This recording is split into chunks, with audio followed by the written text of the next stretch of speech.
So hello everyone, this is me Pankaj Kohli और स्वागत है आप सभी का आज की नई वीडियो में। आज इस वीडियो में क्या स्पेशल लेके आए हैं आपके लिए। पिछली क्लास जो चल रही थी हमारी, वो चैप्टर फर्स्ट के ऊपर चल रही है। नए बच्चे जो 12th क्लास के अंदर अभी अभी एंटर हुए हैं, 2026 एंड 27 का बैच। फर्स्ट चैप्टर जो है आपकी फर्स्ट बुक जो है पार्टनरशिप, उसका वेरी फर्स्ट चैप्टर हमने उठाया है, फंडामेंटल ऑफ पार्टनरशिप, और ये उसका पार्ट सेकेंड है। यहाँ पे आप बड़ा बड़ा देख सकते हैं। पहली वीडियो ऑलरेडी बना दी है, सारे बेसिक क्लियर किए उसके अंदर। अगर वीडियो नहीं देखी है तो नीचे डिस्क्रिप्शन में लिंक है, आई बटन पे भी लिंक आ रहा है। अब यहाँ पे हम लोग क्या करने वाले हैं, आज हम लोग करेंगे इसका सेकंड पार्ट। और हमने पहली वीडियो बेटा खत्म करी थी पार्टनरशिप डीड के ऊपर। मैंने आपको समझाया था कि पार्टनरशिप करने के लिए बच्चे आपके पास में एक एग्रीमेंट होना बहुत ज्यादा जरूरी है। मैंने आपको क्या समझाया था कि पार्टनरशिप करने के लिए आपके पास एग्रीमेंट होना बहुत ज्यादा जरूरी है।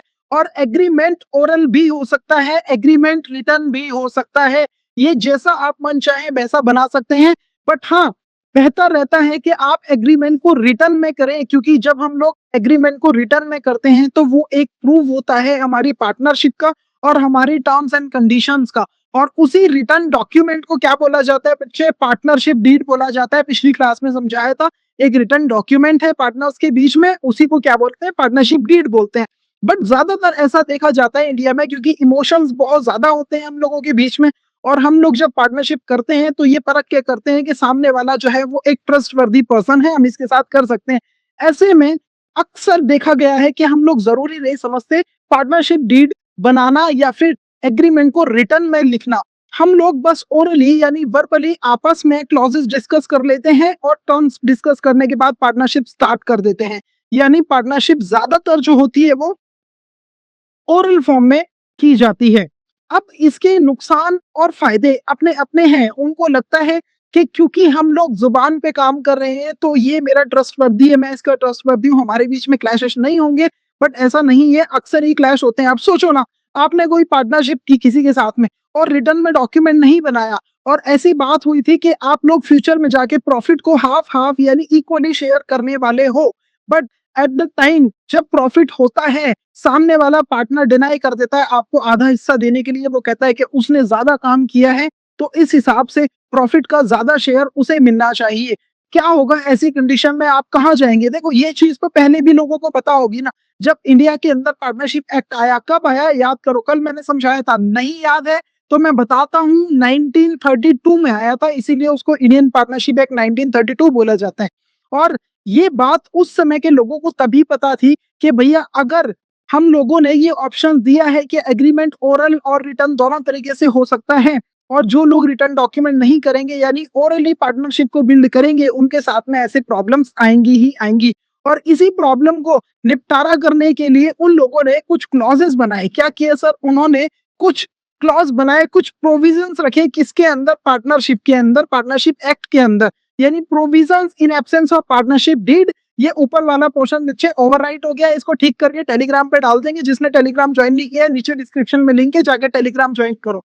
तो ये है क्या सर? जब पार्टनरशिप डीड में कोई क्लॉज मेंशन नहीं होता है तो फर्म इंडियन पार्टनरशिप एक्ट 1932 के रूल्स को फॉलो करती है। और ये रूल्स जो है यही बनाए गए थे इस सिचुएशन के लिए कि अगर किसी के पास रिटर्न डॉक्यूमेंट नहीं होता है तो उन लोगों के बीच का जो डिस्प्यूट होगा उसको कैसे सॉल्व किया जाएगा। क्यों बनाए गए थे सर ये रूल? तो बनाए गए थे डिस्प्यूट्स को अवॉइड करने के लिए, ताकि पार्टनरशिप में पार्टनर्स के बीच में डिस्प्यूट कम हो सके, ताकि हमारे पास में एक डिफॉल्ट रूल हो। अगर हमने कोई रिटर्न डॉक्यूमेंट फॉर्म नहीं किया है, डीड नहीं बनाई है, तो भी हमारे पास में एक ऐसे डिफॉल्ट रूल होने चाहिए जो आगे जाके डिस्प्यूट्स को ठीक कर सके। लास्ट में हमारे पास में फेयर ट्रीटमेंट पार्टनर्स के बीच में होना चाहिए, इस वजह से भी इन प्रोविजंस को रखा गया है।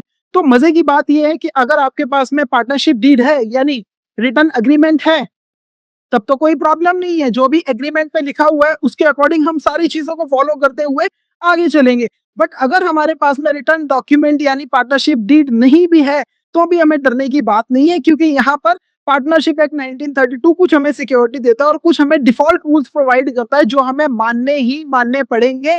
चाहे हमारे पास में डीड ना हो तब भी मानने पड़ेंगे। और ये बेसिकली एप्लीकेबल भी तभी होते हैं जब किसी बिजनेस के पास में पार्टनरशिप डीड नहीं होती है और डिस्प्यूट होता है और मामला कोर्ट में चला जाता है। क्या है ये रूल? अगर हम लोग इनकी बात करें तो इसमें क्या रूल बताए गए हैं इसमें बेसिकली 5 मेंशन्स रूल हमारे पास में है। 5 मेन रूल हमारे पास इसके अंदर है, जो किसके ऊपर बात करते हैं सर? प्रॉफिट शेयरिंग के ऊपर बात करते हैं। मैंने अभी आपको समझाया पार्टनरशिप में ज्यादातर डिस्प्यूट्स यानी झगड़े होते हैं तो वो पार्टनरशिप की प्रॉफिट शेयरिंग को लेकर होते हैं कि प्रॉफिट की इतनी बात हुई थी बट अब मुझे कम मिल रहा है।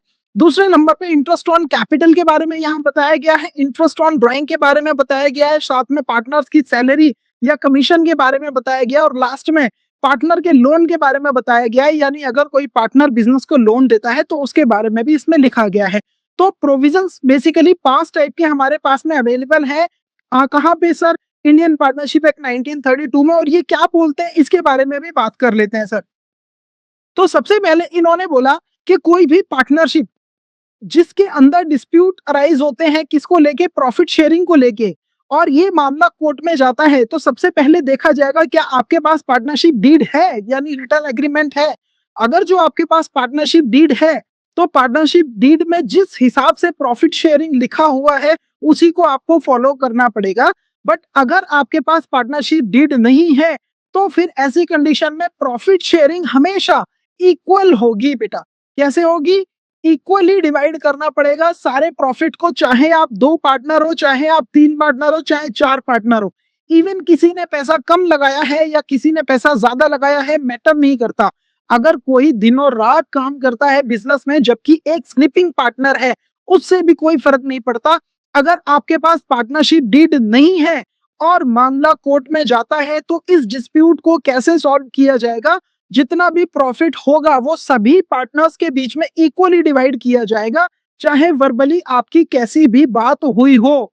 जी हाँ, ये है सबको सिक्योरिटी देता है कि भैया या तो आप आपस में बात करके एक रिटर्न डॉक्यूमेंट बना लो जिसको पार्टनरशिप डीड बोलते हैं, बट अगर नहीं बनाया और डिस्प्यूट हुआ तो कोर्ट क्या फैसला देगा बेटा? वो सारे प्रॉफिट को बराबर बांट देगा सारे पार्टनर्स के बीच में, चाहे किसी ने कम पैसा लगाया हो चाहे ज्यादा। तो यानी कम कैपिटल वाले के मजे आ गए यहाँ पे। ठीक है। सेकेंड नंबर पे ये क्या बोलता है? Interest on capital. अगेन अगर डिस्प्यूट इंटरेस्ट ऑन कैपिटल पे होता है तो पार्टनरशिप डीड को देखा जाएगा। आपके पास पार्टनरशिप डीड है तो वेल एंड गुड, जो उसमें लिखा है वही फॉलो करना पड़ेगा, उतना ही इंटरेस्ट ऑन कैपिटल पार्टनर्स को मिलेगा। बट अगर पार्टनर के पास में डीड नहीं है और इस बात को लेके झगड़ा होता है कि कैपिटल पे कितना इंटरेस्ट मिलना चाहिए पार्टनर्स को और ये मामला कोर्ट में जाता है तो वो फिर दोबारा प्रोविजन उठा लेंगे 1932 के एक्ट के अकॉर्डिंग। और उसमें साफ बोला गया है कि किसी भी पार्टनर को इंटरेस्ट ऑन कैपिटल अलाउड नहीं होगी। किसी भी पार्टनर को इंटरेस्ट ऑन कैपिटल नहीं दी जाएगी, चाहे उसने कितना भी पैसा लगाया हो, चाहे उनकी वर्बली कितनी भी बात हुई हो। सेकंड नंबर पे थर्ड नंबर पे बच्चों आता है इंटरेस्ट ऑन ड्राइंग। अब जब भैया उनके लगाए हुए पैसे पे कैपिटल पे इंटरेस्ट ही हम लोग नहीं दे रहे तो फिर ड्राइंग के ऊपर इंटरेस्ट लेंगे कैसे? नहीं ले सकते। नो चार्ज,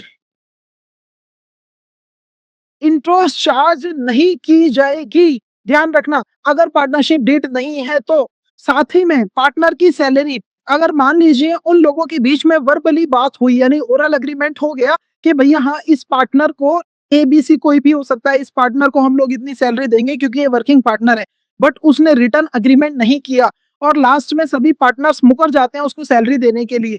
अगर वो कोर्ट में जाएगा चैलेंज करने के लिए क्योंकि उनके पास कोई रिटर्न एग्रीमेंट यानी पार्टनरशिप डीड नहीं है, तो according to provisions of partnership act 1932 किसी भी पार्टनर को उसकी सैलरी या फिर कमीशन नहीं दी जाएगी।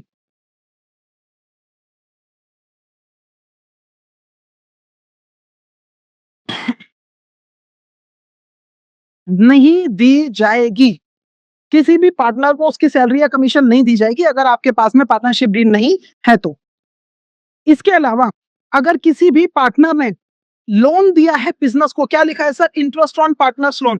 किसी पार्टनर ने बिजनेस को लोन दे दिया। अब मेरी बात समझो, अक्सर ऐसा होता है कि बिजनेस को लोन की जरूरत होती है और हमें बैंक से या किसी फाइनेंशियल इंस्टीट्यूशन से लोन लेना पड़ता है। ऐसे में पेपर फॉर्मेलिटी तो बहुत ज्यादा होती ही है, साथ में उनका इंटरेस्ट रेट और टाइम प्रोसीजर भी बहुत ज्यादा जाता है, टाइम कंज्यूमिंग प्रोसीजर होता है। ऐसे में कई बारी पार्टनर खुद से भी प्रपोजल दे सकते हैं बिजनेस को कि भैया हम लोन देने को तैयार हैं अपनी कैपिटल के अलावा, बट उसके ऊपर ब्याज चाहिए। अब ऐसे में क्या होता है, जो पार्टनर होता है वो लोन देते समय ये चीज अपने माइंड में रखता है कि मुझे उतना ही ब्याज मिलेगा जितना मार्केट में चल रहा है, या हो सकता है मैं उससे ज्यादा कमा लूंगा। और इस बात को वो रिटर्न एग्रीमेंट में ना करते हुए ओरली आपस में डिसाइड कर लेते हैं, वर्बली डिसाइड कर लेते हैं, जिसको लेके बाद में डिस्प्यूट क्रिएट होते हैं। अब पार्टनर डिमांड कर सकता है कि भाई मुझे इतना परसेंट ब्याज चाहिए, बट हो सकता है कि बिजनेस यानी बाकी पार्टनर्स कुछ चीज पे अग्री ना करें। और ऐसे में अगर डिस्प्यूट अराइज होता है और ये मामला कोर्ट में जाता है, तो जिस भी पार्टनर ने बिजनेस को लोन दिया हुआ है उसको इंटरेस्ट तो दिया जाएगा, बट कितना दिया जाएगा? 6% पर एनम के हिसाब से। ये बेटा कई बार क्वेश्चन आता है एग्जाम में और बच्चे कंफ्यूज हो जाते हैं। ऑप्शन दिखेगा, एमसीक्यू बेस्ड क्वेश्चन आएगा, वहां पे 6% दिख रहा होता है और बच्चे उसको टिक करके आते हैं, गलत हो जाते हैं, घर आके खुश होते हैं कि भाई हमने तो कर दिया।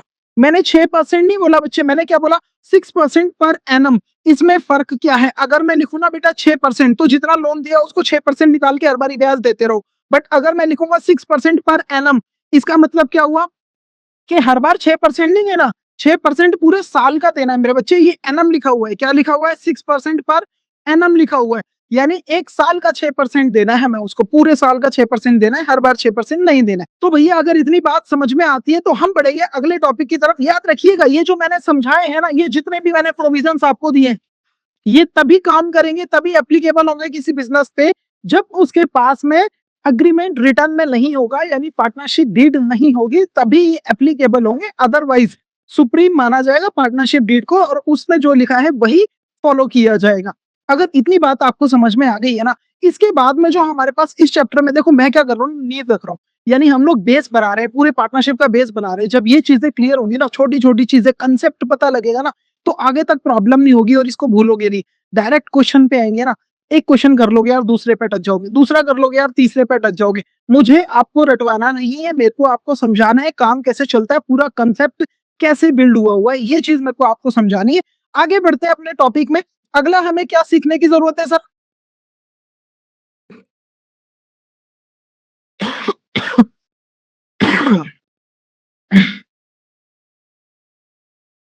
तो भैया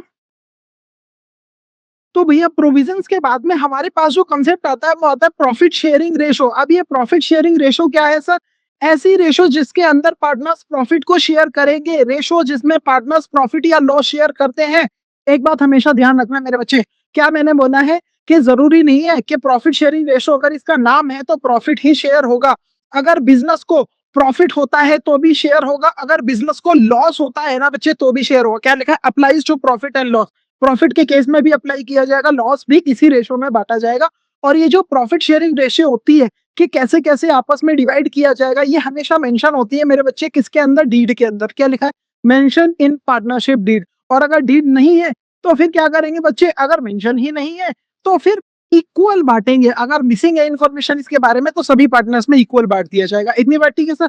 जो रेशो होती है मेरे बच्चे, ये जो रेशो होती है ये कई बार चेंज भी हो जाती है। प्रॉफिट शेयरिंग रेशो जो है पार्टनर्स के बीच में कई बार चेंज भी हो जाती है। क्या क्या केसेस हो सकते हैं जिसमें प्रॉफिट शेयरिंग रेशो चेंज हो जाए?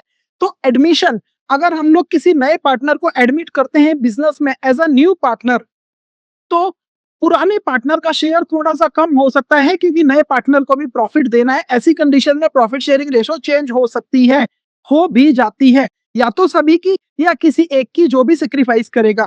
अगर कोई पार्टनर बिजनेस छोड़ के जाता है यानी रिटायरमेंट लेता है, या फिर किसी पार्टनर की डेथ हो जाती है, तो दोनों ही केस के अंदर क्या होगा बच्चे? चाहे वो रिटायर हो चाहे उसकी डेथ हो जाए, उसका शेयर छूट जाएगा और ये किसी ना किसी रेस्ट पार्टनर को मिलेगा, जिससे उसको गेन होना चालू हो जाएगा, या तो सभी को या किसी स्पेसिफिक पार्टनर को। तो ऐसी कंडीशन में भी प्रॉफिट शेयरिंग रेशो चेंज हो सकती है। या तो कोई नया पार्टनर एडमिट हो बिजनेस के अंदर, प्रॉफिट शेयरिंग रेशो चेंज हो जाएगी, या कोई पार्टनर रिटायर हो जाए या उसकी डेथ हो जाए तो भी प्रॉफिट शेयरिंग रेशो चेंज हो जाएगी। इसके अलावा भी हो सकता है, अगर मान लीजिए उनके बीच का एग्रीमेंट यानी पार्टनरशिप डीड के अंदर ही चेंजेस कर दिए जाए, तो भी प्रॉफिट शेयरिंग रेशो चेंज हो सकती है। फॉर एग्जाम्पल मान लीजिए पहले किसी को कम किसी को ज्यादा प्रॉफिट मिल रहा था, बट अब पार्टनर्स डिसाइड करते हैं कि डेट चेंज करते हैं और सबको इक्वल बांटते हैं, तो भी प्रॉफिट शेयरिंग रेशो चेंज हो जाएगी क्योंकि एग्रीमेंट चेंज हो गया। और बेटे इन तीनों ही केस को हम लोग क्या बोलते हैं? Reconstitution of partnership form. क्या बोलेंगे? Reconstitution of partnership form. ठीक है सर? तो पार्टनरशिप प्रॉफिट शेयरिंग रेशो क्या होती है वो भी मैंने बताया। प्रॉफिट शेयरिंग रेशो मेंशन होती है डीड के अंदर और इसमें प्रॉफिट और लॉस दोनों को बांटा जाता है। बट अगर इसकी इंफॉर्मेशन नहीं है तो बच्चे क्या करेंगे, इक्वल शेयरिंग होगा प्रॉफिट या लॉस का सारे पार्टनर्स में।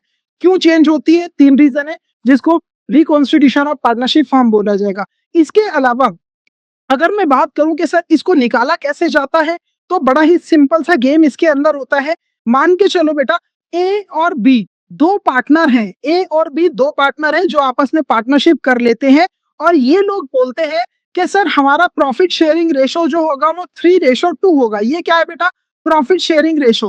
प्रॉफिट शेयरिंग रेशो जो है वो 3:2 होगा और at the end of the period यानी साल के आखिरी में इनको प्रॉफिट होता है। कितने रुपए का प्रॉफिट होता है, मान लीजिए 10,000 रुपए का प्रॉफिट होता है और क्वेश्चन आपको बोलता है कि बताओ इसमें ए को कितना मिलेगा और बी को कितना मिलेगा। तो इसको कैसे सॉल्व करते हैं, बड़ा ही सिंपल है।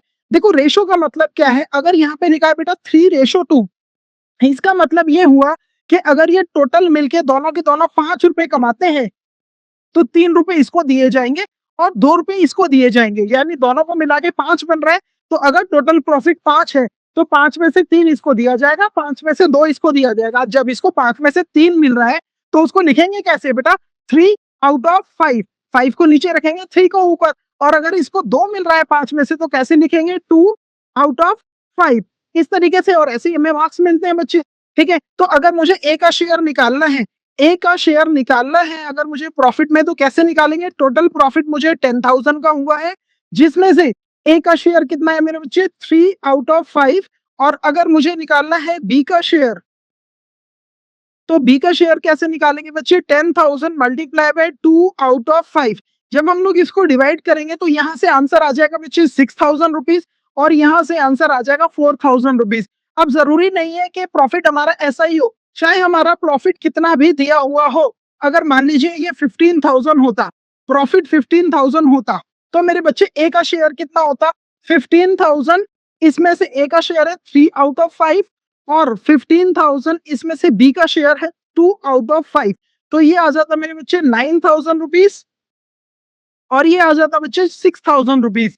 तो ये अमाउंट कितना भी हो सकता है, पार्टनर कैसे भी हो सकते हैं, 2 या 2 से ज्यादा भी हो सकते हैं, 3, 4, 5 पार्टनर हो सकते हैं। रेशो आपने कैसे सॉल्व करनी है वो मैंने आपको बता दिया। बाकी ज्यादातर बच्चों को आता है पहले से सॉल्व करना, बट किसी को नहीं आता, माइंड से स्किप हो गया, तो मैंने आपको कंसेप्ट बता दिया।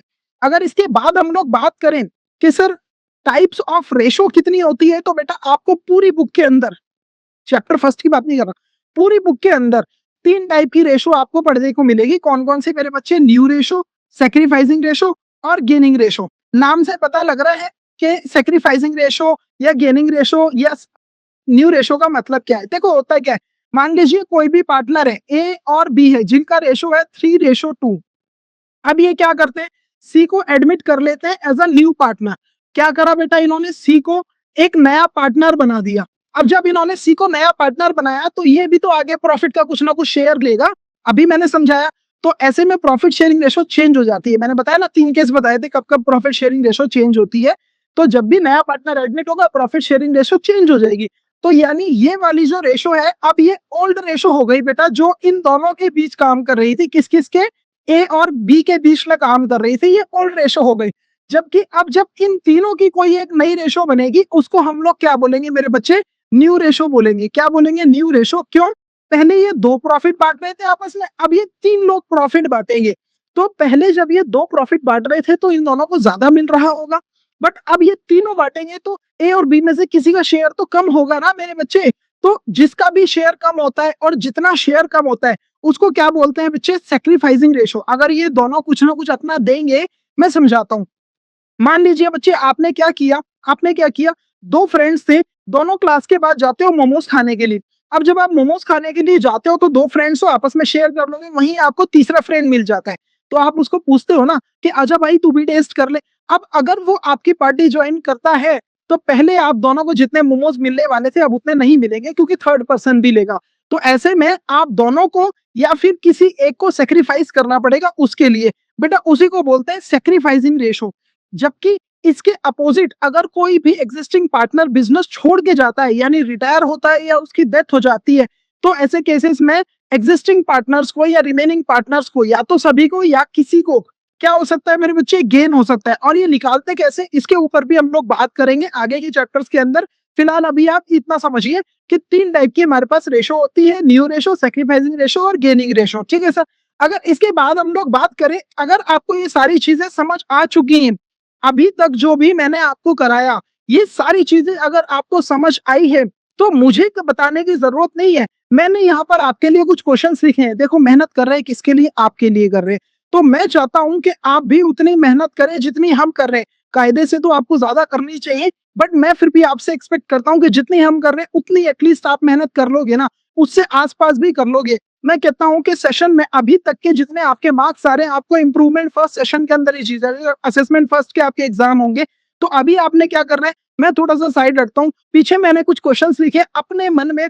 इन क्वेश्चंस के आंसर देके देखिए, अगर आपको क्वेश्चन के आंसर आ गए है ना, तो नीचे जाओ कमेंट के अंदर और कमेंट में क्लियर लिख दो जल्दी से कि सर समझ आ गया सारा का सारा। नहीं आया, वीडियो को पीछे करो, वीडियो को चेकआउट करो, पुरानी वीडियो बनी है, नई सीरीज आती रहेंगी। चैनल को सब्सक्राइब नहीं किया है ना, तो सब्सक्राइब कर लो। जल्दी से इसका स्क्रीनशॉट लो फटाफट से, और अपनी नोटबुक में भी चाहो तो इनको उतार सकते हो, लेकिन इनके आंसर्स आपको अभी के अभी देने अपने माइंड में। अगर आपने पूरी वीडियो देखी है, तो मुझे लगता है कंसेप्ट समझ में आया है। तो इन क्वेश्चंस को जरूर बताइए कि इसके आंसर क्या है, और आ गए तो नीचे कमेंट करिए। डाउट है ना कोई भी, कुछ चीज भी है, टॉपिक कोई परेशान कर रहा है, कोई कॉन्सेप्ट परेशान कर रहा है, नीचे कमेंट में लिख दो। अगली क्लास के अंदर उसका सोल्यूशन लेकर के आएंगे। मिलेंगे आपसे अगली क्लास में, तब तक के लिए bye bye, take care, have a nice day.